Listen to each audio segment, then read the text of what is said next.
Ok. Je vais apporter quelques compléments sur les exposés d'hier, sur les systèmes et sur l'organisation dans un premier temps. Et après, nous passerons tout le reste de la journée sur la stratégie. Donc, quand je vous ai parlé des systèmes, je n'ai pas abordé la question du changement, ou du moins je ne l'ai abordé que sous l'angle de l'école de Palo Alto, avec l'idée de changement d'ordre 1, c'est-à-dire on change quelque chose à l'intérieur du système, et de changement d'ordre 2, c'est-à-dire on change la structure du système. Ce qui est important de voir, c'est que dans les systèmes, il y a forcément des questions de pouvoir, mais que le changement ne se résume pas ou ne se réduit pas à l'affrontement frontal des pouvoirs. Pour moi, ce qui a été tout à fait décisif pour comprendre ça, et pour d'autres auteurs qui s'intéressent à cette question à l'époque, c'est les travaux de Batson, de Václavic, sur la thérapie familiale systémique. Et l'idée de ces travaux, c'est de dire qu'on s'adresse à un patient et on fait l'hypothèse que c'est son psychisme interne qui pose des problèmes s'il ne va pas bien, et donc qu'il faut l'aider à changer ce psychisme interne, à l'améliorer. Mais en fait, ce patient, il est pris dans des relations permanentes avec son entourage, et si ces relations fonctionnent d'une certaine manière, elles le tiennent, si on peut dire, dans un rôle, dans un jeu de pression, etc. Et c'est ce rôle et ce jeu de pression qui est peut-être le problème, plutôt que quelque chose d'endogène ou lié à son psychisme. Et un livre que j'ai adoré, c'est le livre de Salvini Palazzoli et ses collègues sur la thérapie familiale des schizophrènes en Italie. Donc c'est plein de cas extraordinaires. On a un adolescent qui ne va pas bien, et au lieu de se dire comment on peut aider cet adolescent à améliorer son psychisme, les thérapeutes se demandent comment fonctionne le système familial où est pris cet adolescent pour que son psychisme soit ainsi en souffrance. Et donc, les thérapeutes convoquent les familles et interagissent non pas avec l'adolescent seul, mais avec toute la famille, et observent le système de relations à l'intérieur de la famille et les conséquences sur l'adolescent. Une des choses très intéressantes, c'est qu'il montre à quel point c'est difficile pour le thérapeute lui-même de ne pas se laisser embarquer dans les croyances et le système de relations de la famille, de garder le recul qu'il faut pour se rendre compte de ce qui se passe vraiment. Et pour tenir compte de ça, ils se mettent à deux dans les expériences qu'ils relatent. Il y en a un qui est hors de vue derrière une glace sans teint et qui a une espèce de sonnette. Et il observe l'interaction de l'autre thérapeute avec la famille. Et quand il sent que l'autre s'est fait capturer par la famille, c'est-à-dire qu'il joue le jeu de la famille, qui prend comme naturel les relations dans la famille et tout, il fait dulung.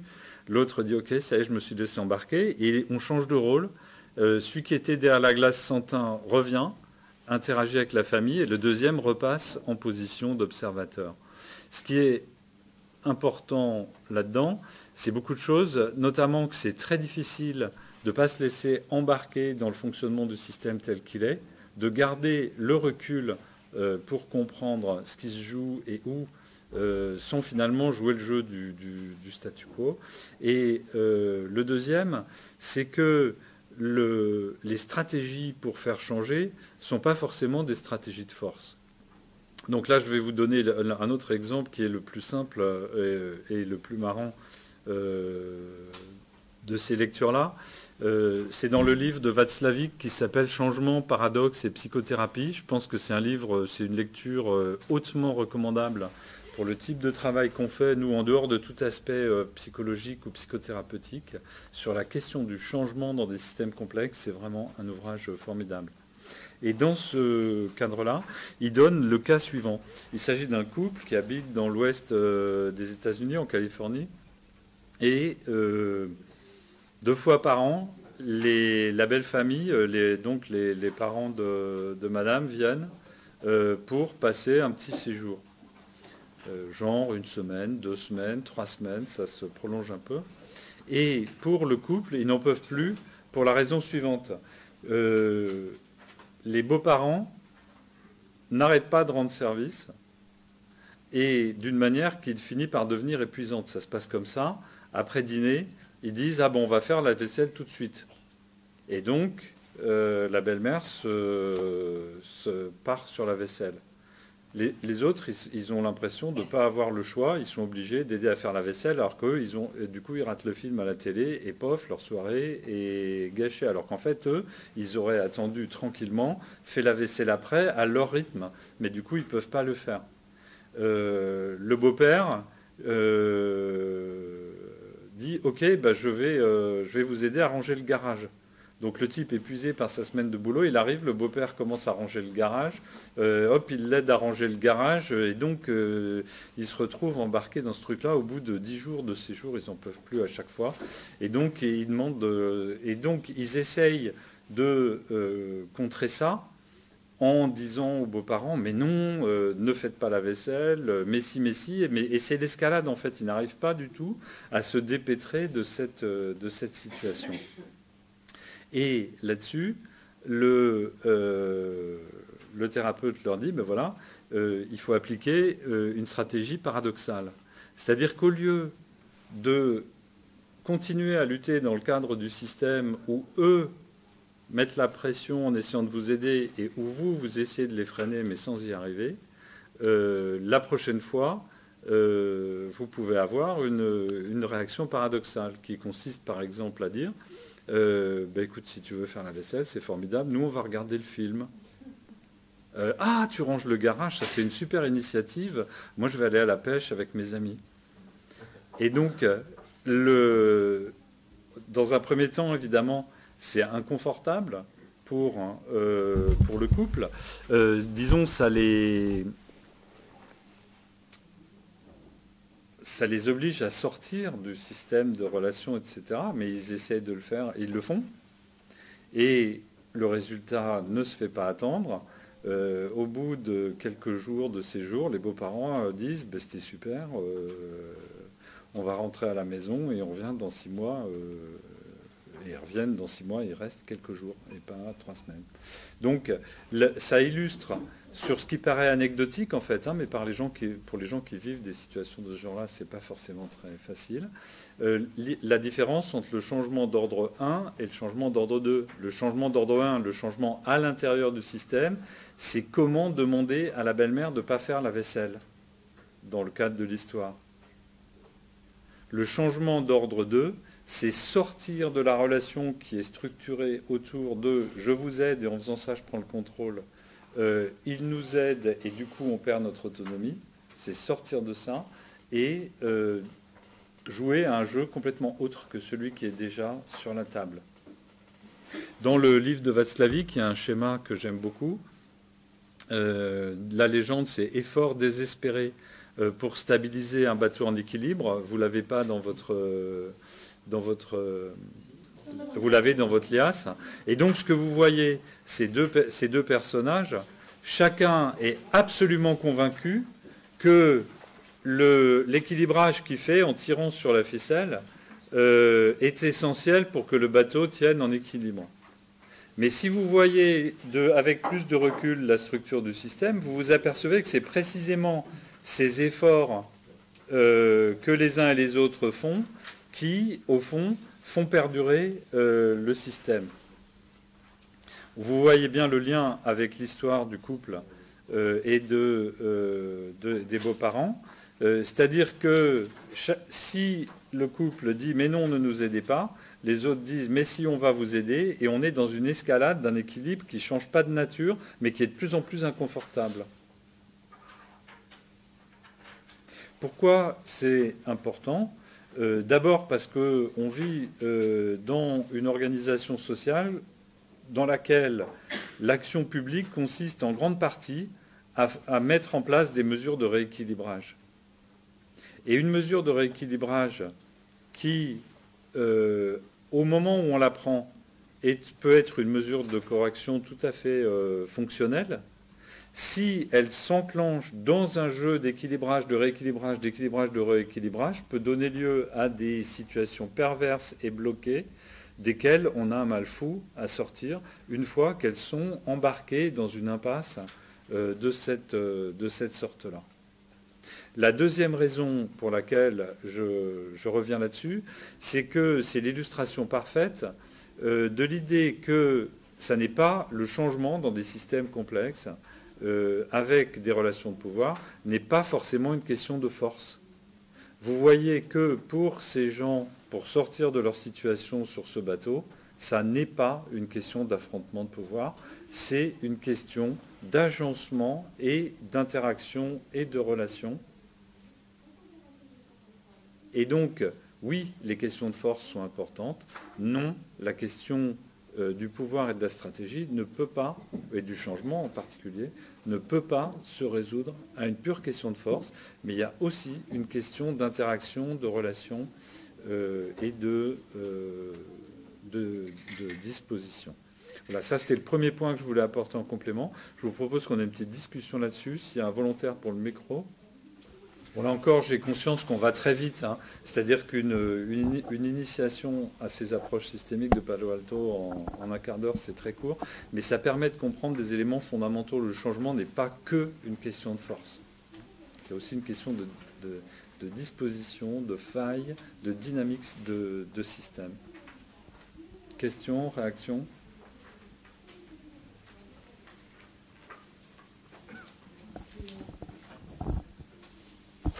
C'est le rappel de la référence, j'ai pas bien noté. Alors c'est Václavic, ça doit s'écrire comme ça se prononce, W-A-T-Z-L-A, W-I-C-K, et c'est Changement, paradoxe et psychothérapie. Donc c'est le livre le plus accessible et le plus agréable à lire sur l'approche de l'école de Palo Alto et ses approches de changement.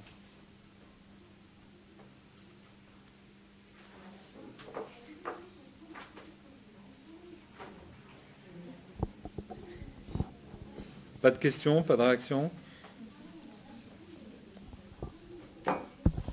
Mais du coup, cette notion de système, elle a été mise en place d'abord dans la psychologie et après, ou non, ça n'a rien à voir, c'est juste un exemple.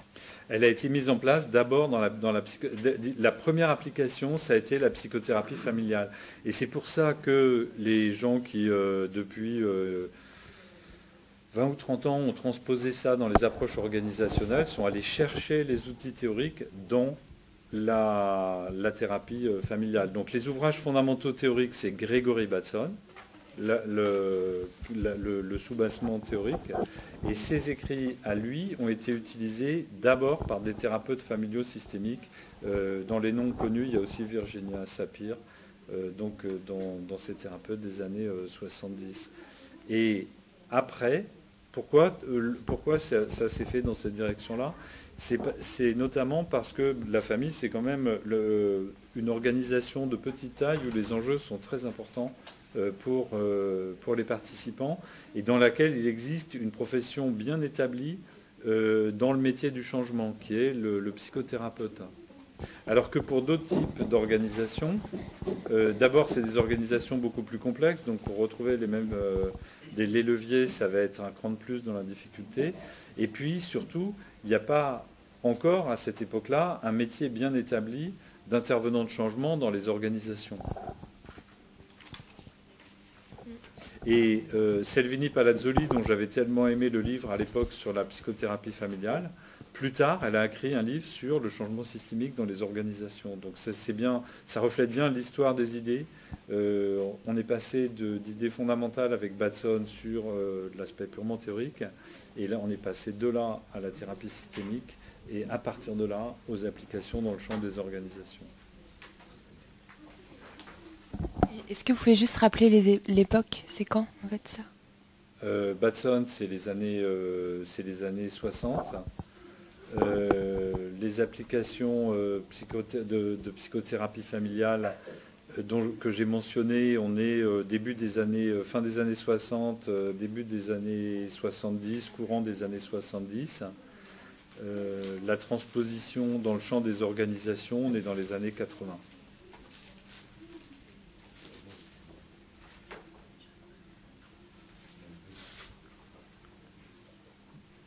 D'autres réactions ou...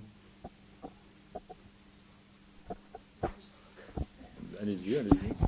Mais du coup, ça c'est appliqué ou c'est juste théorique? Est-ce que on s'en sert, par exemple, je sais pas, est-ce que les gens, je veux dire, qui s'en sert de ces théories en fait, aujourd'hui, par exemple, les gens qui font de l'approche de changement dans les organisations connaissent et utilisent ces outils-là au quotidien.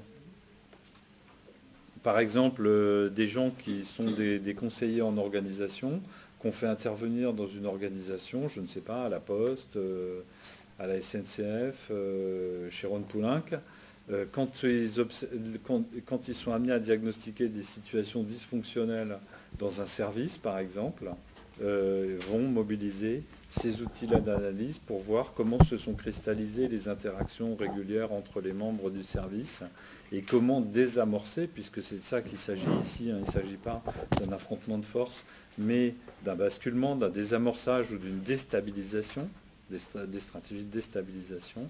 Et la question va être comment déstabiliser ou désamorcer le pattern dysfonctionnel qui s'est installé.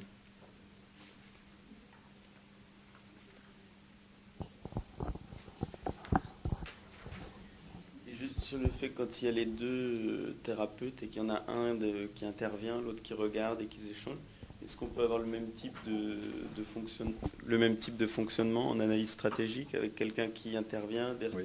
On en verra un exemple remarquable cet après-midi. Et donc, ça veut dire que dans l'analyse stratégique, il faut à la fois du recul et de l'implication dans l'action, parce que seul celui qui agit peut vraiment saisir les contraintes de l'action et ce qui est faisable ou pas. Et donc, en fait, cette dualité entre nécessité de recul et implication dans l'action, une des manières de l'améliorer, c'est de créer un binôme entre un conseiller et quelqu'un qui agit. Et indépendamment des relations de consultants, quand vous voyez comment fonctionne le travail des dirigeants politiques, leur travail, c'est de discuter avec des conseillers. C'est ça le travail d'un Premier ministre ou d'un président de la République ou d'un ministre de l'Environnement comme Nicolas Hulot. Lui, il est dans l'action, donc sa vie, c'est une suite de réunions qui viennent les unes derrière les autres, de discours publics, etc. Et donc, le reste de sa vie, c'est de discuter avec des conseillers pour qu'ils lui redonnent à chaque fois le cadre, la vision d'ensemble, qu'ils discutent de cette vision d'ensemble à la fois. Donc ce dialogue permanent entre celui qui est derrière la vitre et celui qui est sur la scène, c'est une caractéristique absolument fondamentale de l'action stratégique.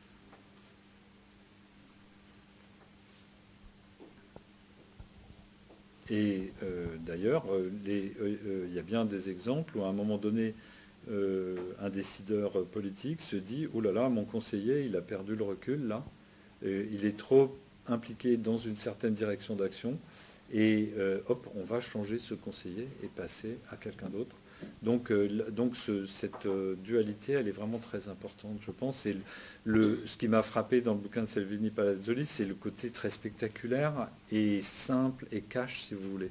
C'est-à-dire que des processus qu'on peut décrypter une fois qu'on les a vus dans les instances de responsabilité politique, là ils sont mis en scène de manière absolument directe, simple. Il y a un gars derrière la vitre, une personne, la famille comme mini-organisation avec ses jeux de pouvoir. Et donc à partir de là, on a un modèle simple et frappant. Mais les grilles de lecture et les phénomènes sous-jacents, eux, ils fonctionnent aussi à d'autres niveaux d'organisation.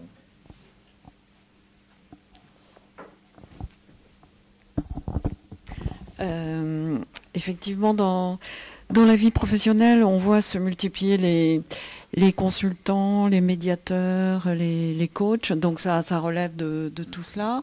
Et je remarque, notamment dans les dernières années où il y a eu une stratégie d'accompagnement au changement affichée, il y a vraiment une multiplication des consultants, des coachs, des médiateurs. Alors quelquefois avec la question comment harmoniser et coordonner toutes ces interventions sur la même dynamique d'accompagnement au changement. Oui, alors en tout cas, ce qui est sûr, c'est que pour nous, pour l'environnement, la signification est la suivante. Moi, je pars de l'idée que pour régler les problèmes d'environnement, on se situe à chaque fois dans une démarche de changement. Comment on change les pratiques néfastes pour l'environnement? Comment on change pour installer un système d'exploitation ou autre favorable à l'environnement? Donc à chaque fois, si on trouve que ça ne donne pas les résultats qu'on aimerait du point de vue de l'environnement, la question fondamentale, c'est comment enclencher une démarche de changement. Et c'est pour ça que des approches théoriques et pratiques de l'action de changement ou de l'accompagnement du changement ou du déclenchement du changement ou de la résolution de situations organisationnelles dysfonctionnelles sont bien une référence intéressante pour nous. Ok, donc je poursuis sur les organisations avec ces éléments que je n'ai pas eu le temps encore de vous exposer. Le premier, c'est le lien entre la structure des organisations et leur dynamique. Si on cherche une référence dans la bibliographie, pour moi, le livre clé, ça a été un livre de Henri Mintzberg, dont vous avez sûrement entendu parler, qui est une des vedettes de la recherche sur les organisations, qui travaille dans une université au Québec et qui a écrit beaucoup d'ouvrages très connus et très importants sur les organisations. Et le livre clé pour moi, ça a été son livre qui s'appelle « Structure et dynamique des organisations ». Mais vous trouverez aussi dans le livre que je vous ai conseillé hier sur l'organisation, un chapitre sur le thème suivant. Organiser, c'est structurer. Et structurer, c'est établir à la fois des différenciations et de l'intégration entre les parties qu'on a différenciées. Dit autrement, quand on travaillait de manière organisée, ça veut dire qu'on se répartit et qu'on différencie les tâches.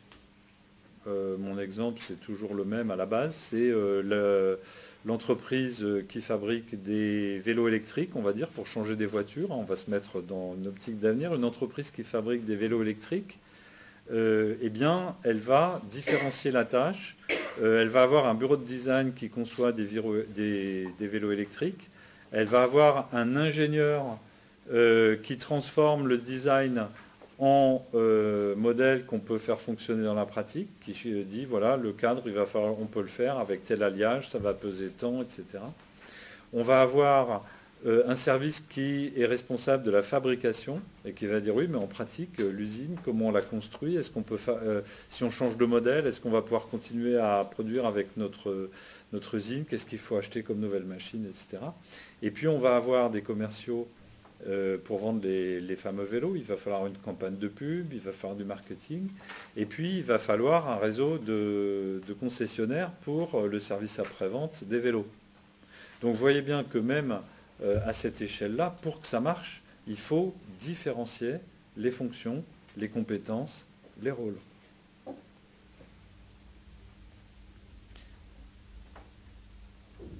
Moi, je ne ferai pas confiance à un vélo électrique dans lequel ce serait la même personne qui a fait le marketing, le design, la fabrication. Je ne vois pas comment c'est possible de faire ça bien.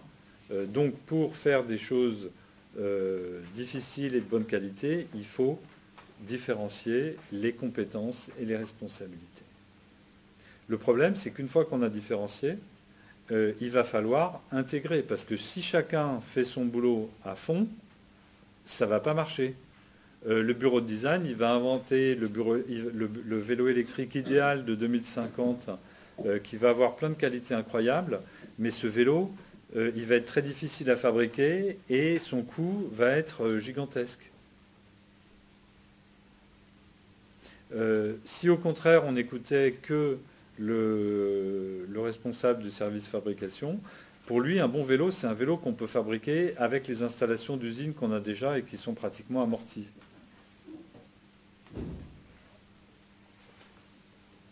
Si on l'écoutait jusqu'au bout, ben on roulerait toujours avec le même vélo et on ne ferait pas de progrès dans les vélos électriques. Pour le vendeur, un vélo électrique parfait, c'est un vélo électrique pas cher et qui a vraiment beaucoup d'apparence, qui a l'air super. Sa fiabilité, c'est peut-être pas la question clé ou la facilité d'entretien ou autre. Donc en fait, ce qu'on voit bien, c'est que chaque fonction à remplir focalise l'attention et l'élan des gens qui la remplissent dans une certaine direction, mais que du coup, ça crée un problème d'intégration. Donc toute organisation repose sur un double travail de différenciation et d'intégration pour que les différentes fonctions arrivent à fonctionner ensemble dans un tout fonctionnel. Donc cet aspect de structure et la dialectique, la tension entre les éléments qu'on a différenciés pour les intégrer, pour moi, est complètement essentiel pour comprendre la gestion de l'environnement. Le souci de l'environnement, c'est une des fonctions pour gérer notre vie collective. Il y a plein d'autres soucis qui sont également légitimes. Il y en a aussi qui sont peut-être moins légitimes, mais en tout cas, il y a plein d'autres soucis en même temps que celui-là. Pour moi, le discours de la gestion intégrée, il fait passer avant la question de l'intégration et il n'a rien à dire sur la question de la différenciation. Alors que si on a une vision claire de la structure et de la dynamique des organisations, les deux sont fondamentaux. Comment on différencie, comment on intègre. Et donc, dans le champ de l'environnement, la problématique hyper classique, c'est est-ce qu'il faut confier l'aspect environnemental des choses à un acteur spécialisé, ou bien est-ce que le mieux placé pour prendre la gestion environnementale, c'est celui qui pollue? Dit autrement, est-ce que les agriculteurs sont les mieux placés pour prendre en charge l'environnement agricole, ou bien est-ce qu'il faut différencier les rôles en ayant par exemple un service environnement à la Chambre d'agriculture qui lui pousse vers l'environnement et qui rentre en tension dialectique avec les services ou les composantes de l'organisation, par exemple, qui se soucient de la production ou de la rentabilité agricole ou du conseil financier aux agriculteurs. Est-ce qu'il vaut mieux avoir un ministère de l'environnement qui ne s'occupe que d'environnement, mais qui du coup est plus petit, ou est-ce qu'il vaut mieux avoir un ministère plus gros qui s'occupe en même temps d'environnement, d'énergie, de transport, de logement et d'infrastructure? Tout ça, c'est des questions de différenciation, intégration. Et donc les choix qu'on fait et les dynamiques décisionnelles qui en résultent sont une composante fondamentale de la conception de l'action sur l'environnement. Et c'est vrai à toutes les échelles. Même si vous êtes une PME de 20 personnes, les questions environnementales de votre PME, est-ce que vous embauchez un chargé de mission environnement? Est-ce que vous les prenez de manière transversale? Si oui, comment? Comment vous organisez les relations entre les gens qui ont des missions différentes? Donc, cette question de structure et dynamique des organisations, c'est la base de concepts clés en analyse stratégique de la gestion environnementale que sont l'acteur d'environnement, l'acteur sectoriel, l'acteur régulateur. L'acteur d'environnement et l'acteur sectoriel, ils expriment la différenciation des fonctions dans les scènes publiques où on intervient. L'acteur régulateur, lui, il exprime, ou il est l'opérateur du travail d'intégration. Bien sûr, le travail d'intégration ne se réduit pas à cette intervention-là, mais il y a des acteurs qui ont une responsabilité particulière dans ce travail d'interaction. Et l'autre conséquence, c'est que dans l'analyse stratégique de gestion environnementale, on donne beaucoup d'importance à l'organisation sectorielle. L'immense majorité des discours ou des approches savantes sur l'environnement disent qu'il faut moins de sectoriel. Dit autrement, on est dans un logiciel bloqué où les gens disent qu'il faut plus d'intégration. Mais du coup, ils pensent très fort, il faut moins de différenciation. Et avoir un logiciel qui ne regarde que dans une direction et donc qui s'interdit de voir le côté constructif et par ailleurs inévitable de la différenciation est borgne. Il ne voit que dans une direction. Alors que la dynamique des organisations, c'est bien en même temps une dynamique de différenciation et d'intégration. Par ailleurs, c'est pas parce que la différenciation en elle-même peut être bonne qu'elle est toujours bonne. De même que, on l'a vu avec les exemples sur la critique de la gestion intégrée, c'est pas parce que l'intégration peut être bonne qu'elle est toujours bonne. Il n'y a aucune raison de dire l'intégration c'est bon, la différenciation c'est mauvais. La vraie question c'est, dans une situation donnée, quel type de différenciation va produire des effets souhaitables, quel type d'intégration va produire des effets souhaitables, ou bien quelle différenciation crée des effets dysfonctionnels, quelle intégration crée des effets dysfonctionnels. Donc ce rééquilibrage, le fait de bien reprendre en compte à la fois la différenciation et l'intégration, ça c'est un recadrage fondamental, surtout dans un monde qui ne veut entendre parler que d'intégration. Toujours plus d'intégration, plus d'intégration, plus d'intégration. Et du coup, là où il faudrait dans certains cas de la différenciation, on ne la fait pas. Et on est incapable de faire la part entre de la bonne différenciation et de la mauvaise différenciation, puisqu'on considère qu'elles sont toutes mauvaises. Et par ailleurs, puisqu'on dit qu'il faut toujours plus d'intégration, on a une tentation de considérer tout effort d'intégration comme bon. Alors qu'en fait, il y a des efforts d'intégration qui produisent des résultats mauvais. On l'a vu avec la critique de la gestion intégrée. Donc, une fois qu'on a remis l'organisation sur ses deux pieds, différenciation et intégration, là on peut poser la bonne question, c'est quel est le bon niveau de différenciation et le bon niveau d'intégration et comment ils fonctionnent ensemble dans une tension qui produit des résultats souhaitables.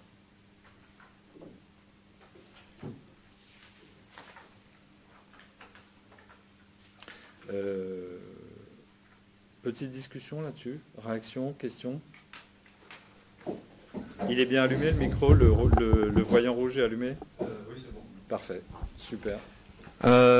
Du coup, en fait, j'ai une question. Est-ce que maintenant, quand les entreprises qu'on voit par exemple Orange ou comme Apple qui font de la banque, c'est quoi? C'est une intégration?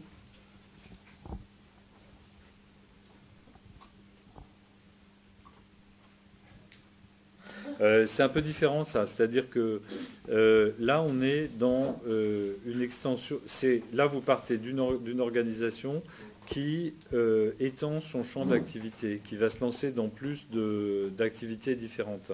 Ce n'est pas du tout la même question que la différenciation des fonctions pour faire des vélos électriques.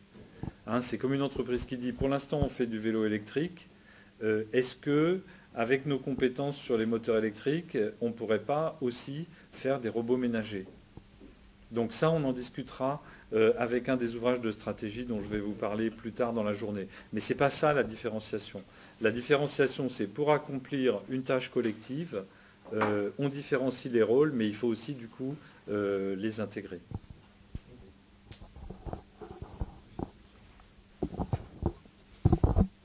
Du coup, si j'ai bien compris, donc l'intégration et la différenciation, ça ne s'oppose pas du tout, ça peut fonctionner ensemble. Mais j'ai du mal à comprendre, alors du coup, quand vous dites dans les projets environnementaux, les gens ont tendance à plutôt voir la différenciation comme quelque chose de mauvais et l'intégration comme quelque chose de bon. Vous avez dit l'histoire du borgne. Mais alors, est-ce que vous avez un exemple là-dessus où...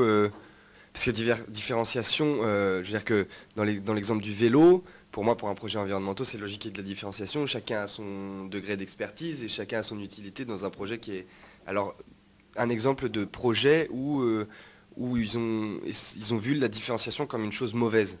Alors, il faut d'abord une précision pour qu'il n'y ait pas de malentendu. Quand je dis qu'on privilégie le discours sur l'intégration, je ne pense pas forcément aux acteurs de terrain, si vous voulez. hein, c'est-à-dire que le chargé de mission de Greenpeace qui est sur une campagne contre le massacre des baleines, lui, il n'a pas trop de doutes sur la différenciation. Mais par contre, si vous lisez des cours sur l'environnement, etc., on est dans des discours comme le développement durable, la gestion intégrée, etc., qui la coopération, la collaboration, qui ont tendance depuis plus de 20 ans à favoriser la dimension d'intégration et à dire il faut sortir du sectoriel, il faut arrêter de penser en silo, etc., etc., etc. Disons, c'est dans le registre intellectuel. Dès qu'on se met à réfléchir, on est dans un champ de concepts qui est complètement déséquilibré pour aller vers l'idée que la différenciation est par elle-même mauvaise. Alors maintenant, pour répondre à la question sur les exemples, ce que je peux faire, c'est continuer sur la gestion intégrée en abordant un des points que je n'avais pas précisé dans l'exposé hier matin.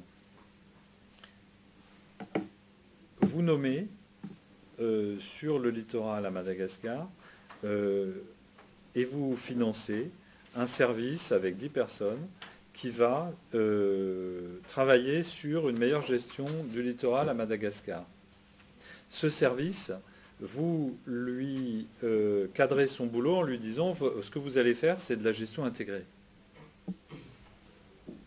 Donc, ce service, il a d'une certaine manière deux missions. Il a une mission qui est de coordonner les différents aspects du développement du littoral et l'environnement. Et il a une deuxième mission qui est d'introduire le souci de l'environnement qui jusque-là n'est pas pris en charge par un autre acteur. Quelle est la conséquence?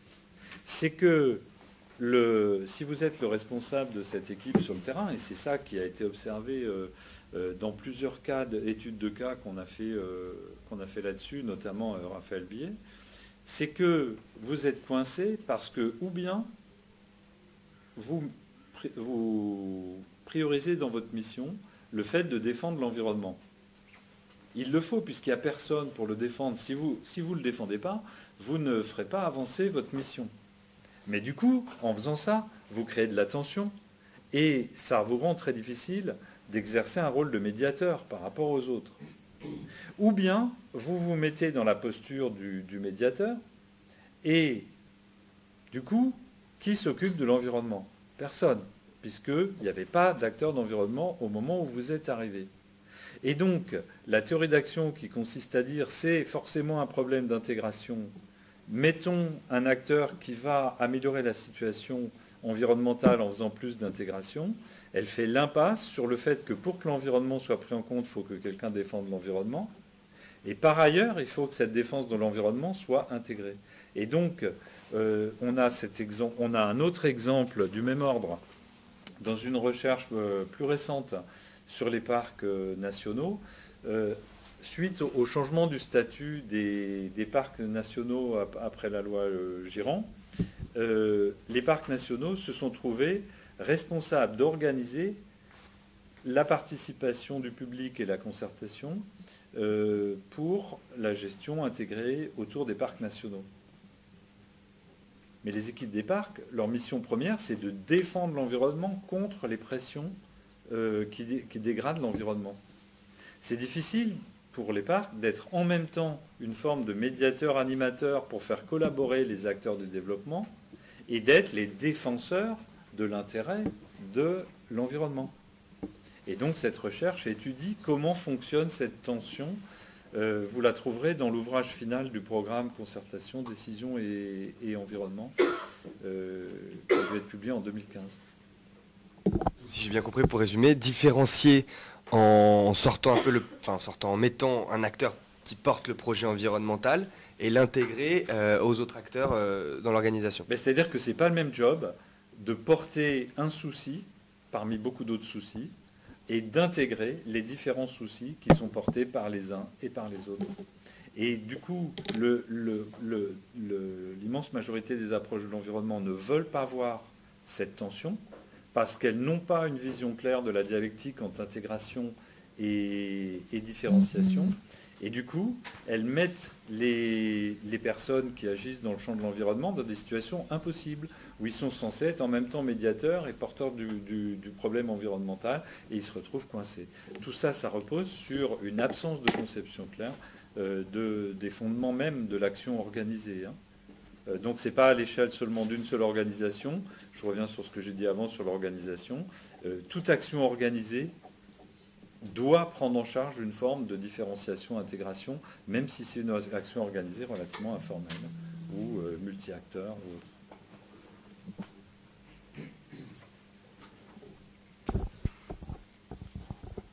autre. D'autres points sur cette différenciation, intégration ?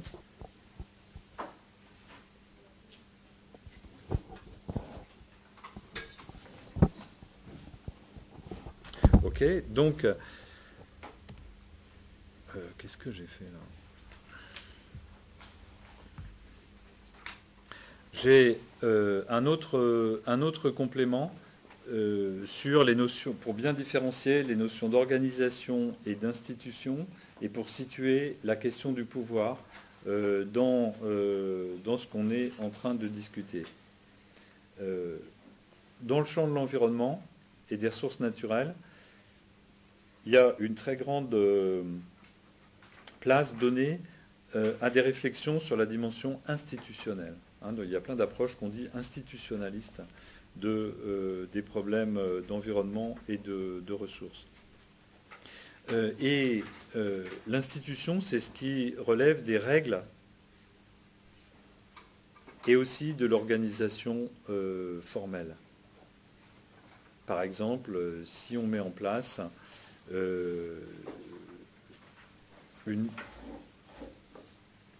imaginez qu'on a une pêcherie, comme la pêcherie de thon rouge. L'institution, c'est le fait de mettre en place un conseil de coordination des États qui ont des pêcheries de thon rouge. Donc on crée une instance et on se dote de règles sur la manière dont elle va fonctionner, et éventuellement de règles sur le thon rouge. Les gens qui ont des approches institutionnalistes intègrent aussi, jusqu'à un certain point, des règles plus ou moins tacites ou informelles. En tout cas, on prend la chose sous l'angle des règles qu'on se donne et des institutions comme l'État, par exemple, vu sous son angle institutionnel. L'organisation, c'est plus concret. L'organisation, elle inclut des aspects de règles, mais elle comporte aussi tous les aspects pratiques. Je vous donne un exemple, si je prends l'Assemblée nationale. L'Assemblée nationale, c'est une institution, si on la prend sous l'angle de quelles sont les règles de principe qui régissent l'établissement des lois en France, en qui réside la souveraineté, qui désigne les représentants, comment les décisions sont-elles prises, etc. Tout ce qui est de l'ordre des règles de l'exercice du pouvoir, ça c'est l'institution. Mais derrière l'institution, il y a aussi les aspects organisationnels. Par exemple, qui paye les assistants ? Quelle est leur qualification ? Est-ce que qui fait l'ordre du jour? Là, on est à la limite entre l'organisationnel et l'institutionnel. Est-ce qu'on distribue, vous avez entendu ça dans l'actualité, les documents sous forme papier ou sous forme de tablette? Quelles conséquences ça va avoir? Puisque si vous distribuez sous forme de tablette, les gens qui, depuis 40 ans, travaillent sous forme de papier ne vont pas être tout à fait dans la même situation que les gens qui, depuis 5 ans, travaillent avec des tablettes et sont élus depuis un mois. Donc, l'organisation, elle intègre l'ensemble aussi des aspects techniques, des aspects pratiques. Et du coup, dans les approches d'analyse sur l'environnement, si vous êtes sur une approche institutionnelle, vous mettez le focus sur les règles et vous mettez au centre de la question, il faut qu'on se dote de règles pour faire fonctionner. Si vous prenez l'organisation, vous allez mettre le focus sur l'organisation pratique de la manière dont on fait vraiment les choses. Autre aspect, l'organisation, elle repose beaucoup sur des routines, des procédures. Comment fonctionne le guichet? Est-ce qu'il y a la queue, etc. etc. L'institution vous dit, OK, on va mettre un bureau de poste dès qu'il y a 10 000 habitants. Voilà, ça c'est une règle institutionnelle. La question organisationnelle, c'est, il y a 20 minutes d'attente à la queue de la poste, qu'est-ce qu'on fait? Est-ce qu'on réorganise les guichets? Est-ce qu'on augmente les heures d'ouverture, etc., etc. Donc, ces deux notions qui sont en partie liées, puisque toute organisation a des règles institutionnelles de fonctionnement, et que par ailleurs, toute institution, même la plus abstraite comme l'État, en fait, se traduit en pratique par une organisation. Mais ce n'est pas la même chose de voir l'Assemblée nationale sous l'angle institutionnel, quel est le système de règles, et sous l'angle organisationnel, c'est comment ça fonctionne dans la pratique en produisant quels résultats. Donc pour l'environnement, c'est très important de voir que quand on le discute aujourd'hui, on le discute très souvent sous l'angle institutionnel, on le discute beaucoup plus rarement sous l'angle organisationnel. Et l'organisation est un peu le point aveugle de beaucoup d'approches de l'environnement. On cherche des solutions de principe basées sur des règles sans trop s'intéresser aux conséquences pratiques des règles, à la mise en œuvre pratique, à la manière dont les choses se déroulent.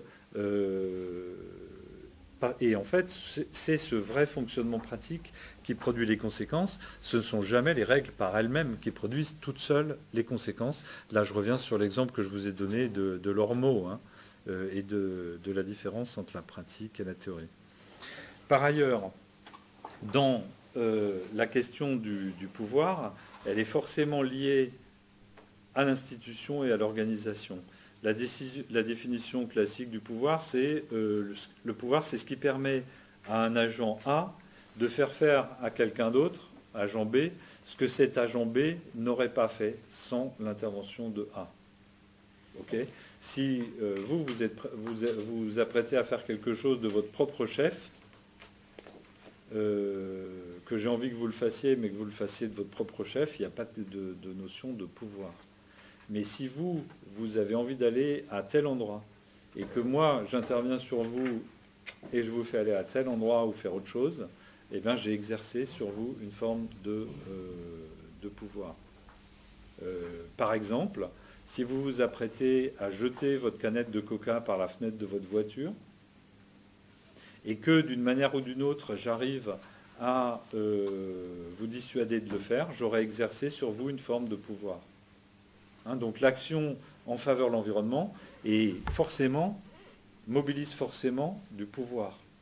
Si vous pensez que c'est important qu'on arrête d'utiliser des sacs plastiques, eh bien vous allez être obligé de mettre en œuvre une action pour que des gens qui, sans votre intervention, utiliseraient des sacs plastiques, n'utilisent plus de sacs plastiques. Donc, agir pour l'environnement, c'est créer et appliquer du pouvoir. Dans l'ASGE, on a une attitude complètement différente par rapport à ça, de celle qui existe dans beaucoup d'autres approches de l'environnement. Par exemple, si vous faites de la political ecology, vous allez critiquer le fait que les politiques environnementales sont en fait des politiques de pouvoir, et donc qu'elles interfèrent avec la liberté des gens ou avec leurs projets. Vu sous l'angle de l'ASGE, la question est autre. Pour régler un problème environnemental, il va falloir trouver des sources de pouvoir.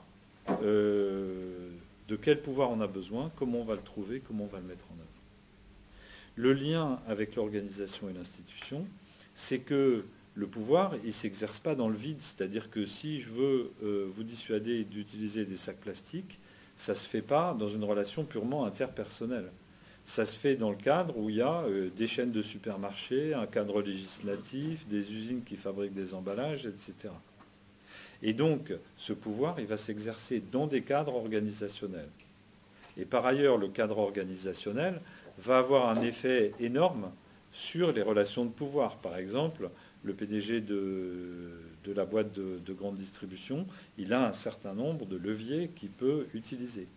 l'animateur d'une association écolo qui peut organiser un boycott, il a, par le fait de son organisation, des leviers de pouvoir. Donc l'organisation est un lieu de pouvoir et c'est une ressource de pouvoir. Il en est de même pour l'institution, parce que les règles donnent du pouvoir, et en même temps, les règles sont le résultat d'un jeu de pouvoir qui a eu lieu avant. Ce que vous voyez, c'est que le pouvoir dans le cadre de l'institution, c'est le pouvoir que donnent les règles, ou bien le pouvoir sur la négociation des règles. Le pouvoir de l'organisation, c'est le pouvoir pratique de faire telle ou telle chose en s'appuyant sur la puissance ou les capacités propres de l'organisation.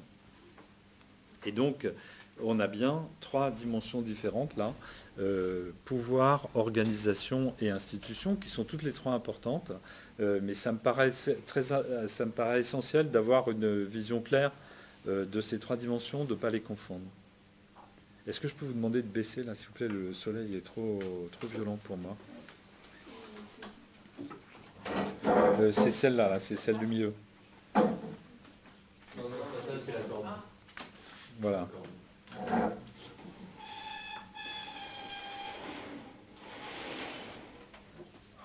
Merci. Bon, ça change l'image, mais oui, là je vous vois mieux, là ça devenait très fort. Donc je propose qu'on ait une phase de discussion là-dessus, parce qu'encore une fois, mon but c'est de vous apporter et de discuter un certain nombre de concepts clés qui vont... C'est comme un puzzle, hein. Tous ces concepts sont nécessaires pour ouvrir un certain nombre de serrures qui vont être nécessaires pour avoir une compréhension stratégique. Alors, réaction, question.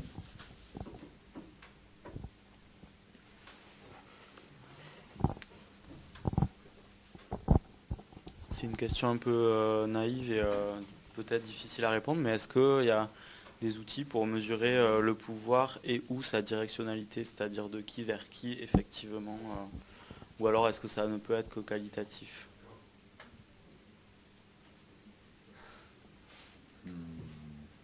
Dans un contexte précis, oui, on peut le mesurer. Par exemple, vous êtes le ministère de l'Environnement, vous voulez qu'on arrête l'usage des sacs plastiques. Vous prenez donc un décret qui interdit tel type de sac plastique dans les supermarchés. À la fin, vous pouvez mesurer quelle est, au bout d'un an, la pratique des supermarchés avec les sacs plastiques.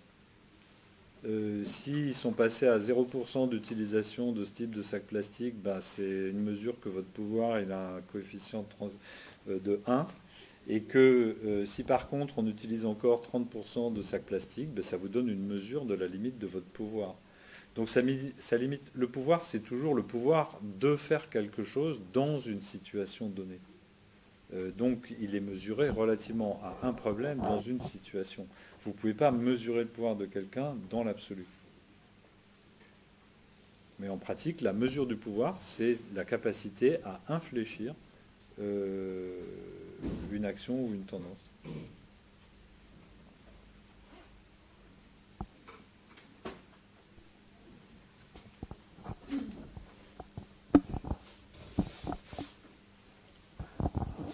Moi, du coup, c'est juste pour savoir, peut-être la différence entre pouvoir et influence, c'est pareil ou pas? Parce que du coup, si on veut que quelqu'un fasse quelque chose de son plein gré, mais peut-être qu'on peut... je sais pas, du coup, est-ce que le fait d'influencer quelqu'un, mais je sais pas, sans avoir de forcément d'hierarchie ou... C'est une bonne question. Eh bien, je vais vous répondre en vous disant que sous l'angle institutionnel,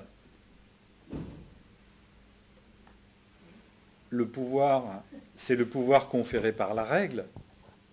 Et donc l'influence n'est pas un pouvoir en ce sens institutionnel. Mais par contre, dans l'organisation, le pouvoir, c'est le fait d'arriver à faire quelque chose à quelqu'un. Les moyens par lesquels vous y arrivez ne passent pas forcément par la règle. Vous pouvez y arriver par l'amabilité, la hiérarchie, la ruse, une campagne de communication bien orchestrée. Et donc l'influence est simplement une des modalités du pouvoir dans ce cadre-là.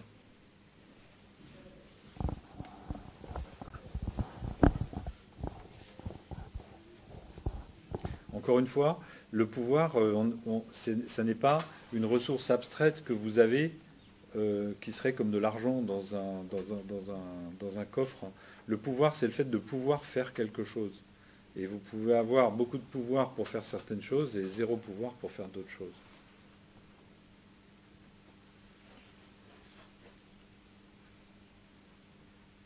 Autre question, remarque, surtout sur l'aspect institution, organisation, est-ce que pour vous ces notions sont claires? Ce n'est pas des notions super faciles. Hein. Comment vous voyez cet aspect-là?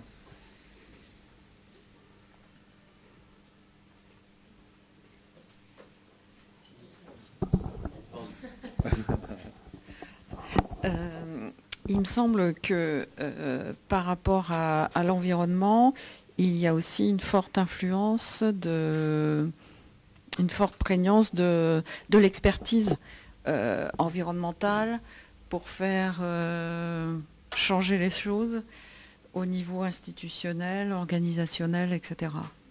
Et c'est vraiment quelque chose de nouveau. Dans une institution comme la sécurité sociale, par exemple, où ça va bousculer énormément de choses, puisque on parle, par exemple, d'assurance maladie, et avec l'environnemental, on en arrive à l'assurance santé. Enfin, c'est complètement différent, c'est la prévention, etc. Et j'ai l'impression que les institutions, évidemment, ont la réglementation qui arrive, elles sont concernées, donc elles appliquent, mais il manque la sensibilisation, la formation, plein de choses qui vont avoir un rôle à jouer pour bousculer les organisations. Voilà. Donc, premier point, l'expertise est une source de pouvoir.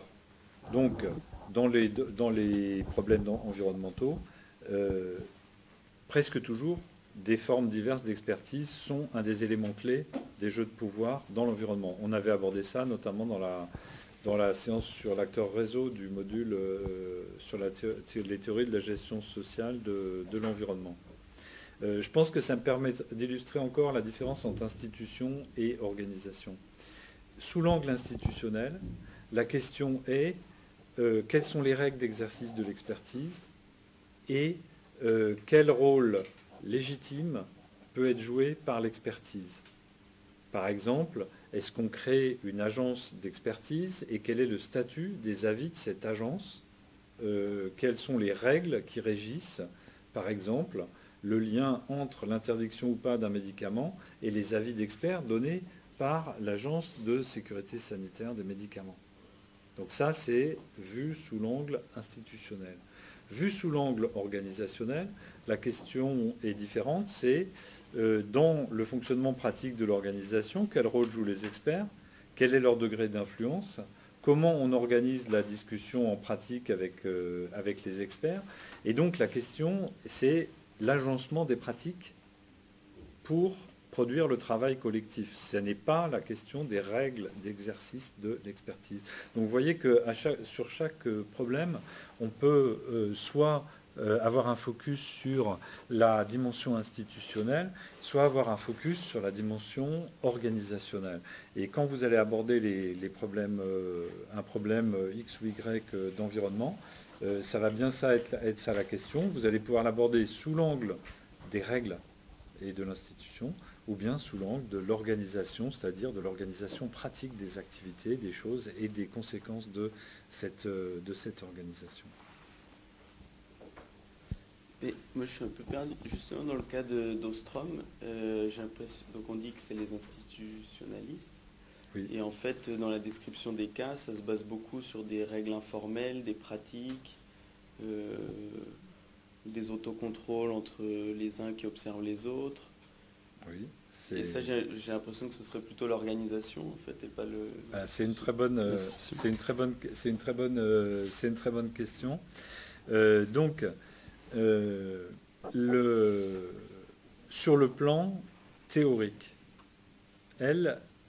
l'approche de Ostrom est clairement une approche institutionnelle, c'est-à-dire qu'on parle des règles.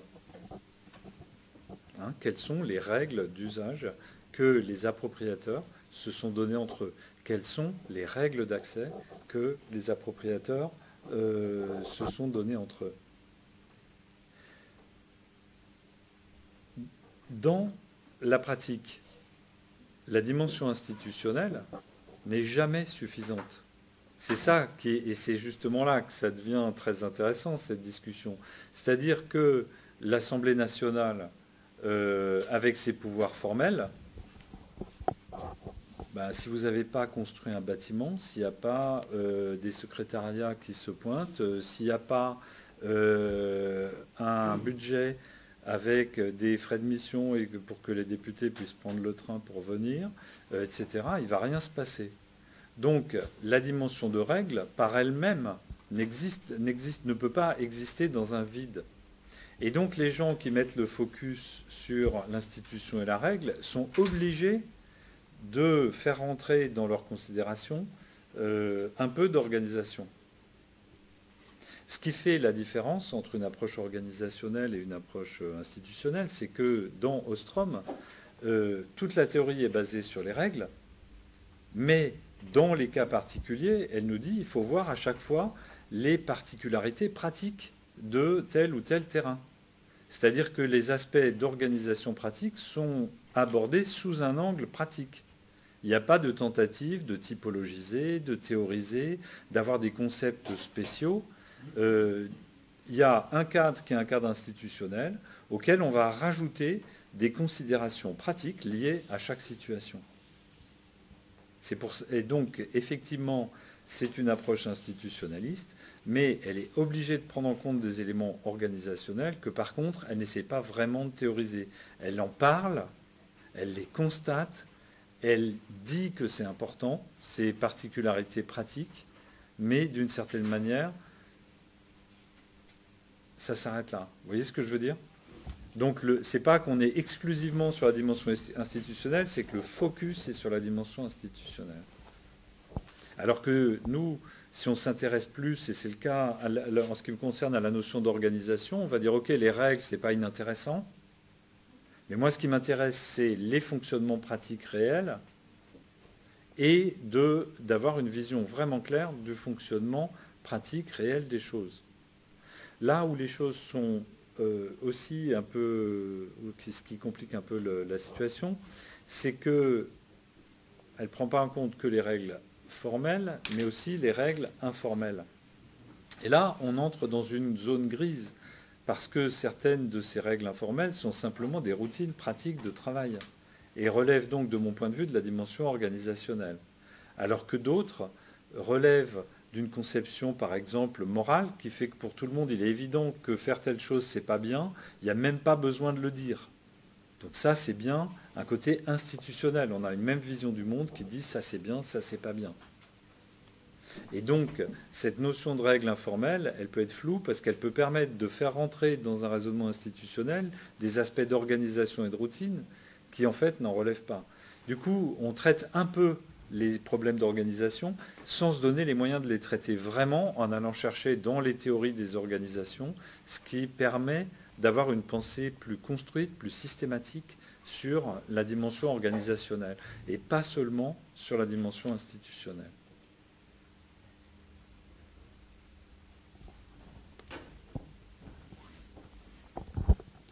Du coup, ça veut dire que bon, je ne veux pas prêter trop d'intention à des gens qui ne les ont pas forcément, mais ça veut dire que les gens qui produisent des règles institutionnelles et qui les appliquent, ils ont un intérêt quand même non négligeable à ce que les gens auxquels ces règles s'appliquent aient le moins possible conscience de justement la dose d'organisationnel qui est nécessaire pour que cet institutionnel puisse fonctionner tel qu'il est prévu.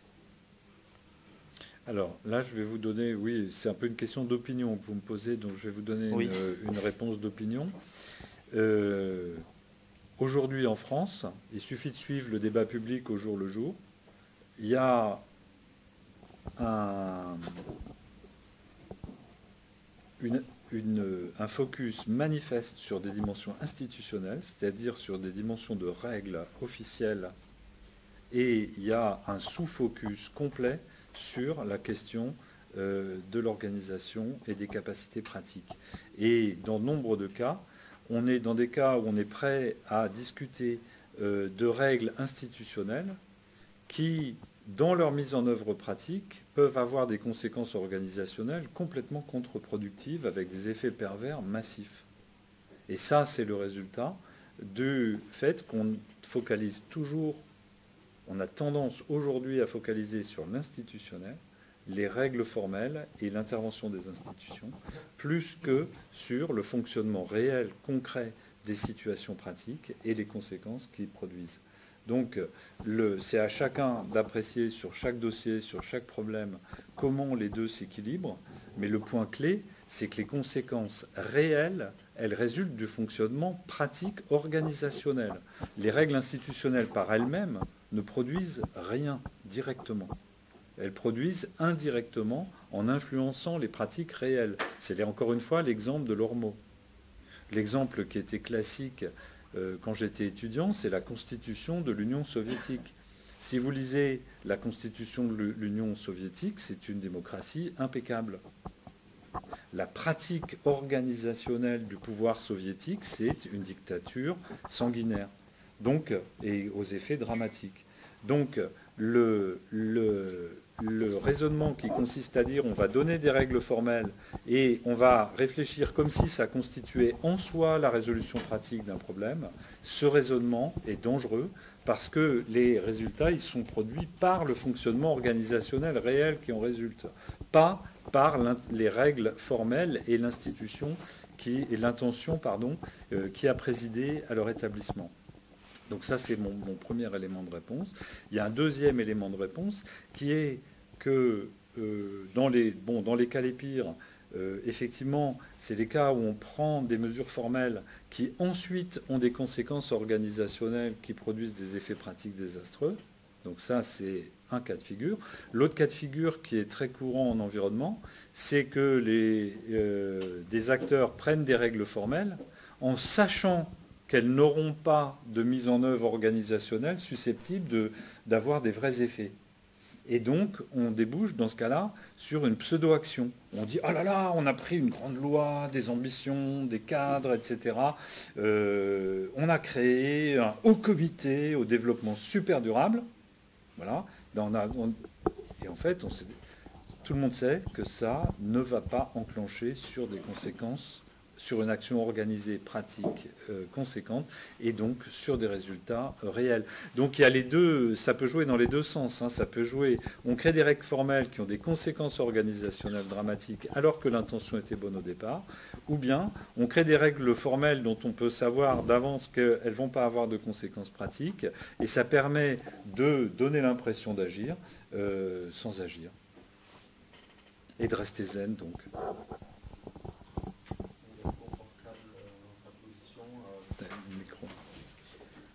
C'est-à-dire d'être confortable dans sa position, dans sa responsabilité, mais sans... qu'on se focalise, comme on avait dit l'autre fois, sur le processus et pas sur le résultat, et du coup on est confortable. Alors là, c'est même pas seulement sur le processus, c'est sur les principes. L'intention, oui. Sur les principes et l'intention. Et ce que on peut observer dans le débat public aujourd'hui, c'est que très souvent les journalistes pressent sur le principe. Et beaucoup moins sur la pratique et les conséquences. Et donc, ils sont plus dans des postures de principe, de jugement, de morale, que dans des postures sur la mise en pratique et les conséquences. Et le résultat de ça, c'est que forcément, ceux qui sont sous la pression des journalistes agissent sur le plan des principes plutôt que sur le plan de l'organisation pratique. Et si ce déséquilibre est fort et qui dure longtemps, on peut arriver à des systèmes où, sur le papier, on prend en compte, par exemple, très bien les questions d'environnement, sans que derrière ça, la mise en pratique puisse fournir les résultats dont on aurait besoin. Et du coup, dans vos propres diagnostics, c'est du coup essentiel de bien équilibrer ce qui est la prise en compte de l'organisation pratique des activités et de leurs effets réels, d'un côté, et de l'autre côté, les règles posées par les politiques publiques, les dispositifs officiels de coordination, etc. Cet équilibre entre la dimension organisationnelle de la pratique des activités et la dimension des règles et des principes est, à mon avis, essentiel si on veut pouvoir comprendre les résultats et mener une action qui a des résultats au bout. Une action qui a des résultats, elle ne porte jamais que sur les principes et les règles. Forcément, elle prend en compte la question, est-ce que ces principes et ces règles vont déclencher une organisation pratique, ou bien est-ce qu'il y a des moyens d'organisation pratique pour les mettre en œuvre? Oui, moi ça me faisait penser aux grandes administrations en fait où il y a pour chaque tâche, enfin tout est censé être fait par quelqu'un et au final d'un point de vue concret, enfin ça marche pas parce qu'il y a trop d'inertie. Enfin du coup, est-ce qu'on peut dire que là c'est une approche institutionnelle où tout est réglé, tout est mis en forme et du coup chacun fait que ce qu'il pense devoir faire et en fait d'un point de vue pratique ça marche pas? Voilà, c'est-à-dire que en fait les gens qui travaillent sur les organisations, une partie énorme de leur boulot, c'est de regarder quel est le fonctionnement réel de l'organisation et comment il est en décalage ou pas avec le fonctionnement formel. Et puis, est-ce que les règles formelles sont contre-productives une fois qu'elles sont mises en œuvre? Et donc, effectivement, si les règles figent les rôles, etc., si elles incitent à avoir des comportements organisationnels passifs, on débouche sur ce que vous décrivez. Donc ce qui est l'intérêt de toutes les approches des organisations, c'est bien de s'intéresser à cette couche-là. Quelles activités pratiques et quelle organisation de l'activité ça produit? Et pas seulement, est-ce qu'on a un bon schéma de répartition des rôles, par exemple, sur le papier? Ok. Donc je vais juste terminer avec un dernier éclairage qui a toujours montré aussi son utilité pour bien aborder la dimension organisationnelle. C'est qu'en fait, dans l'action, il y a 3 modèles différents de l'action qui sont sous-jacents quand on raisonne sur l'action environnementale dans le type de contexte où vous le faites. Il y a un premier modèle qui est un modèle rationnel, c'est-à-dire voilà l'objectif qu'on poursuit, voilà les moyens qu'on va mettre en œuvre. Alors celui-là, il est très familier à ceux qui ont une formation technique au départ. Hein. On veut diminuer la pollution des automobiles de 20% au total. Le modèle rationnel nous dit, voilà, il y a 2 solutions, soit on diminue la pollution de chaque voiture de 20%, soit on diminue le trafic automobile de 20%. Donc vous voyez bien les règles de 3 et les raisonnements rationnels de ce modèle-là. Il y a un deuxième modèle sous-jacent qui est un modèle politique. Le modèle politique, lui, il considère que la décision, elle n'est pas le résultat d'un raisonnement sur les fins et les moyens, il est le résultat d'une lutte de pouvoir. Donc si je reprends la question de la pollution par les automobiles, le modèle politique, il va nous dire, pour diminuer la pollution par les automobiles, la question clé, c'est comment contrecarrer le lobby automobile dans le cadre d'un conflit de pouvoir, d'influence, en rassemblant des alliés, en plaidant sur la place publique, en montrant des poumons d'enfants rendus malades par la pollution de l'air, etc. Donc on va voir la décision sous l'angle d'un affrontement politique des pouvoirs. Le troisième modèle, donc ces deux-là, je pense que... Alors si on se plaçait 30 ans en arrière, tout le monde serait à fond sur le modèle rationnel. Et puis, on commencerait à parler du modèle politique dans le domaine de l'environnement. Aujourd'hui, je pense que la question les 2 modèles sont très bien implantés. C'est-à-dire que vous, quand vous voyez un problème d'environnement, vous pensez raisonnement technique, comment diminuer la pollution opérationnelle des voitures, par exemple, mais vous pensez aussi affrontement de pouvoir. Le troisième modèle, lui, il n'a pas encore fait autant son chemin, et c'est précisément le modèle organisationnel. Pour ce modèle, la décision, elle est le résultat des normes, des routines, des dispositifs de mise en œuvre, et donc la décision est celle qui est portée par l'organisation existante des activités. Et donc, du coup, pour la pollution automobile, la question c'est, les constructeurs, chaque année, ils reconduisent ce qu'ils faisaient l'année d'avant, comme n'importe quelle organisation. Hein. Nous, notre école, chaque année, elle reconduit les cursus, les diplômes de l'année d'avant, et elle infléchit un petit peu au fur et à mesure. Eux, ils font pareil. Donc, la décision, elle est le fruit du fonctionnement de systèmes organisés et de leur capacité à durer ou à changer. Mais en tout cas, ces capacités à durer ou à changer, elles sont hautement contraintes par l'organisation elle-même des choses. Par exemple, si vous avez des enseignants qui sont essentiellement formés à cause de leur connaissance de la matière qu'ils enseignent, les maths, l'histoire ou le français, vous ne pouvez pas basculer d'un coup dans une pédagogie qui soit entièrement fondée sur l'interaction dans le petit groupe d'enfants, parce qu'il va falloir les former, et puis certains d'entre eux ne vont pas avoir envie de ça, donc ils vont résister. Donc, si vous voulez, la structure pratique d'organisation des activités, dans ce modèle-là, devient le facteur clé de production de la décision. Et ce que je trouve tout à fait, dans le champ de l'environnement, ce qui est très éclairant, c'est que comme tout le monde a parfaitement conscience de la dimension rationnelle, du genre, il faut moins de voitures sur les routes, or il y a une seule personne dans 80% des voitures, donc la solution c'est de mettre plusieurs personnes par voiture, donc c'est le covoiturage.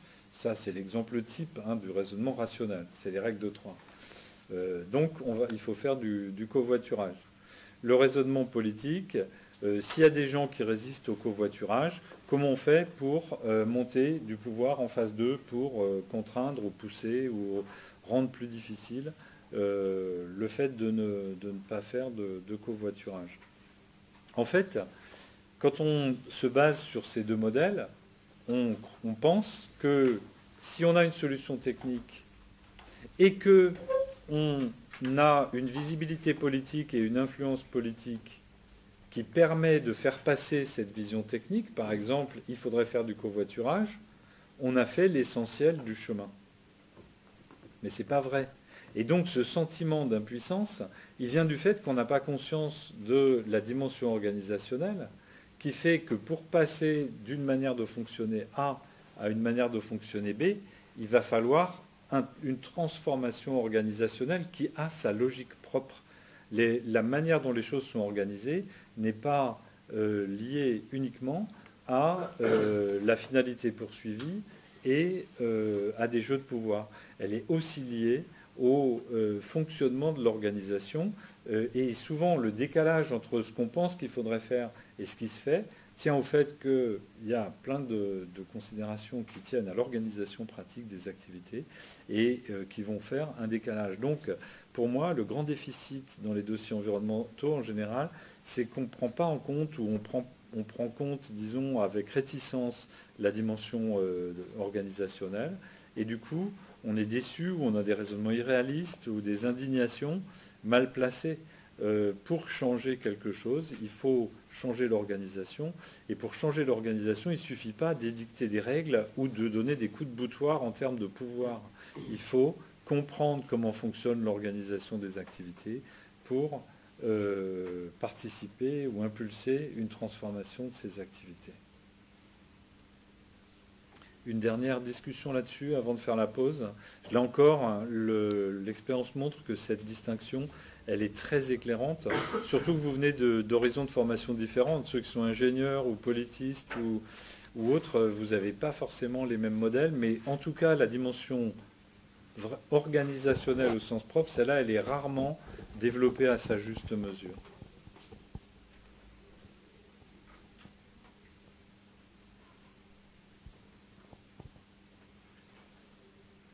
Non. Ça vous paraît totalement lumineux?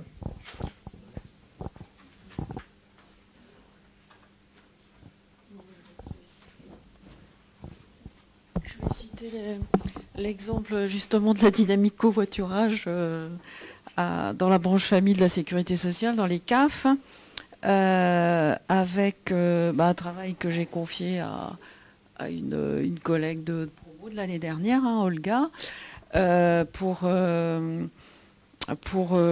voir quelles étaient les difficultés par rapport à cette dynamique de covoiturage. Et elle a notamment travaillé sur l'aspect organisationnel, elle a fait des questionnaires, etc. Et au niveau de la région parisienne, elle a travaillé pour les CAF et la CNAF, la Caisse nationale. Et en fait, le retour qu'elle a eu, c'est en fait, on n'est pas vraiment intéressé par le covoiturage au niveau des salariés des CAF, parce que il y a des transports en commun dans la région parisienne.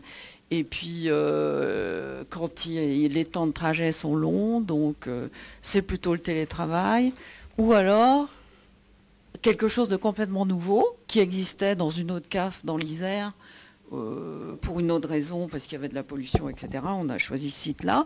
Et donc les CAF de la région parisienne ont dit, on voudrait plutôt travailler sur des sites de proximité, sites de travail, c'est-à-dire des centres de coworking, mais on va pas recourir à des centres externes, on va par exemple localiser dans une autre cave de la région parisienne des salariés qui habitent à côté et qui vont travailler. Enfin, donc ça a été super décoiffant, hein. D'ailleurs, les directeurs de cave m'ont dit, mais qu'est-ce que tu es en train de nous faire là? Cet exemple est extrêmement intéressant parce qu'il montre effectivement ce que donne le raisonnement purement technique et politique. Il consiste à dire plusieurs personnes par voiture et maintenant comment on impose ça dans le jeu de force à l'échelle de la CAF. Mais quand on commence à regarder l'organisation de l'activité pratique, à ce moment-là, on va d'une part découvrir des difficultés sur cette solution de principe, mais on va aussi découvrir d'autres solutions. Donc c'est un exemple qui montre bien que cette dimension organisationnelle est au moins aussi fondamentale que les dimensions techniques et politiques du raisonnement.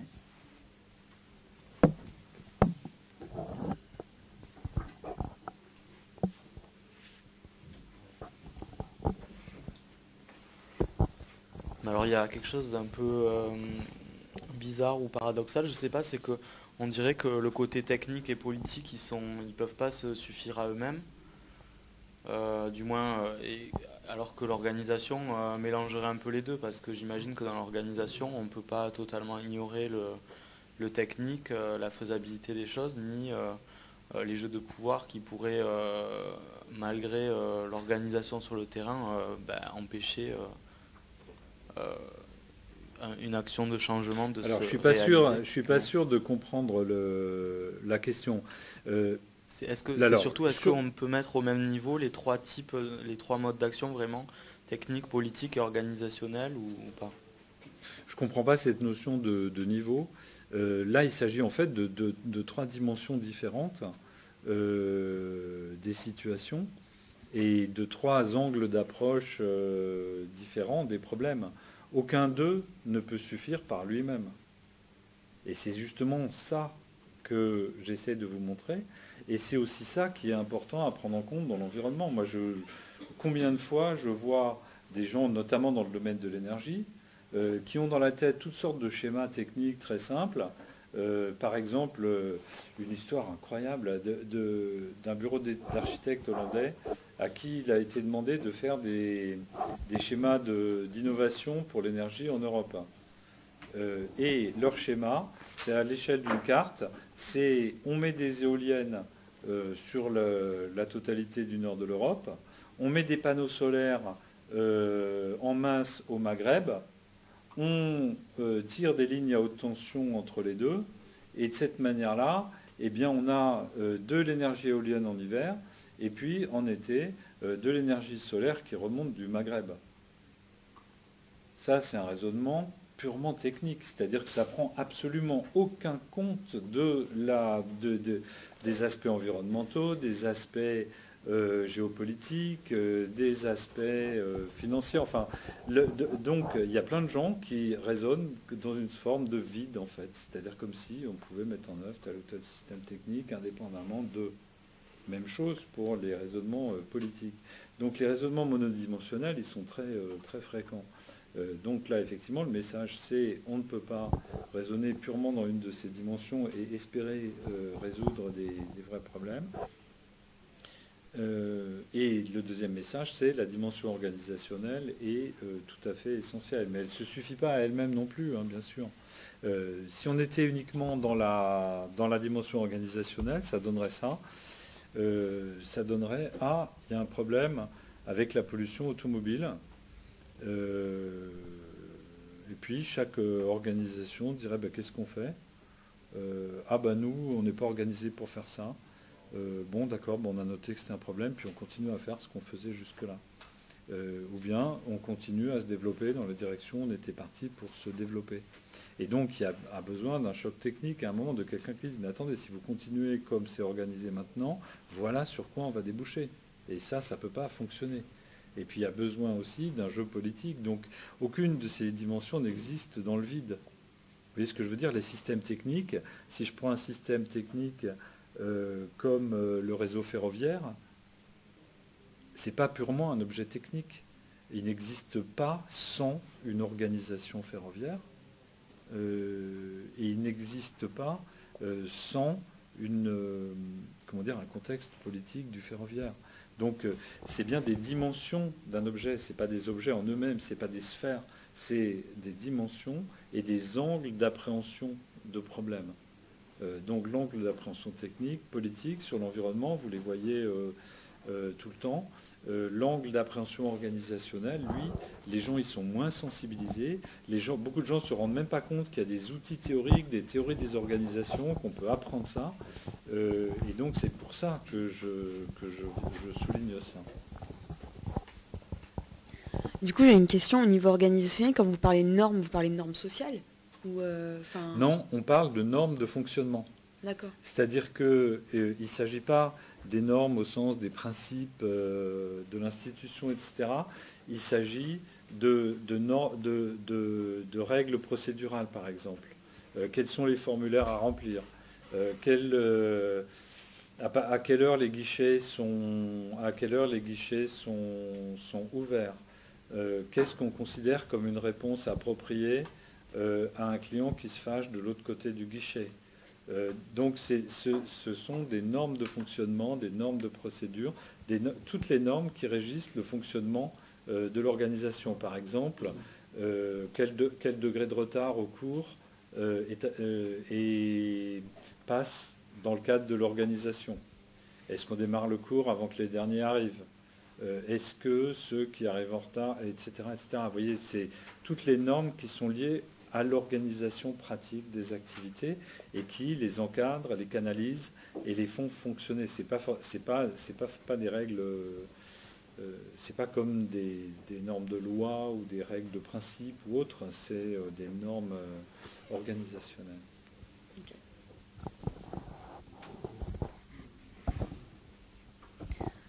Mais du coup, le fait certaines études se basent que sur le modèle rationnel, est-ce que c'est pas lié au fait qu'il y a beaucoup d'études qui se basent sur le résultat de cabinets d'études?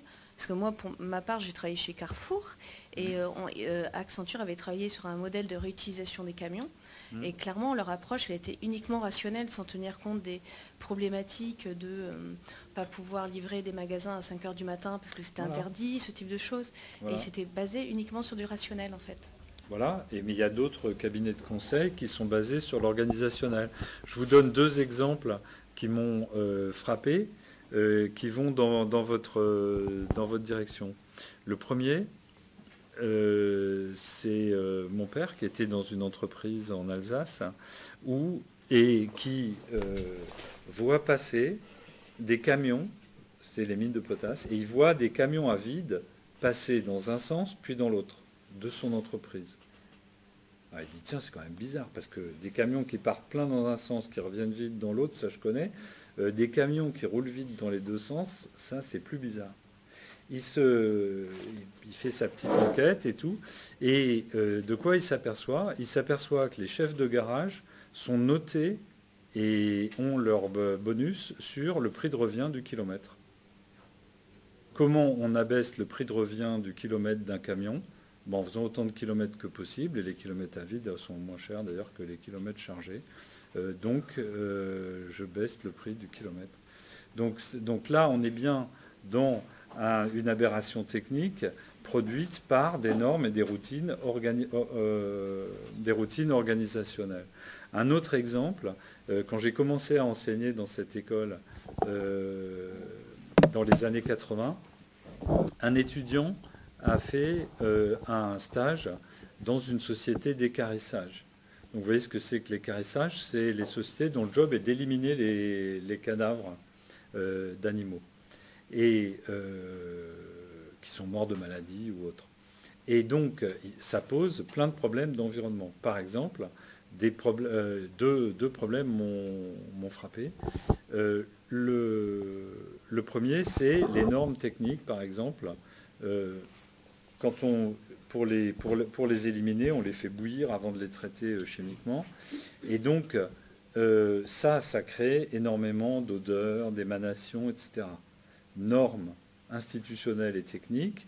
L'usine doit disposer de cuves possédant un couvercle et il est obligatoire que les cuves soient fermées pendant les opérations d'étuvage.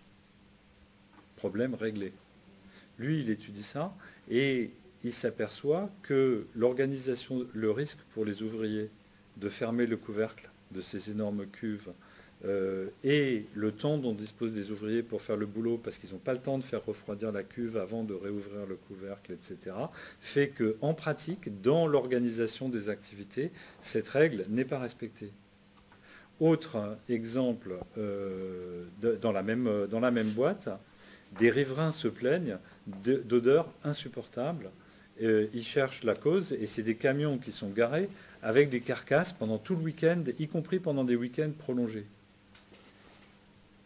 Donc les riverains, ils n'en peuvent plus.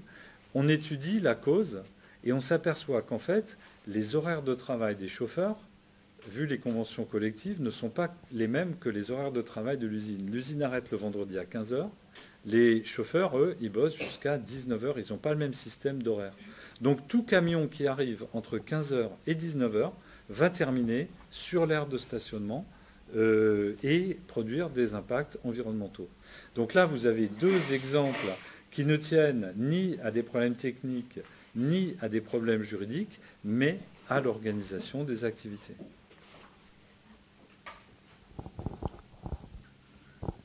Et pour régler les problèmes environnementaux, eh bien, il faut aller dans cette dimension organisationnelle et pas que réfléchir à des solutions techniques, poser des règles sur la base d'un rapport de force politique. Bon, je suis un peu désolé pour l'exemple, mais il m'a frappé justement pour ça et je pense qu'il est vraiment... une fois qu'on a vu ça, on se dit ah ben oui, il y a des fois où c'est l'organisation qui est le problème. C'est pas la règle, c'est pas la conscience technique du problème. Ah, le micro, s'il vous plaît. Mais du coup, j'ai l'impression aussi qu'il y a des cabinets d'études qui sont spécialisés sur l'organisation, transformation de l'organisation, etc. Et il y en a d'autres qui sont spécialisés sur produire d'une étude qui permet de gagner tant de millions. Et ça crée ça aussi, en fait. Ben oui, mais là, on va revenir à la question de la différenciation et de l'intégration.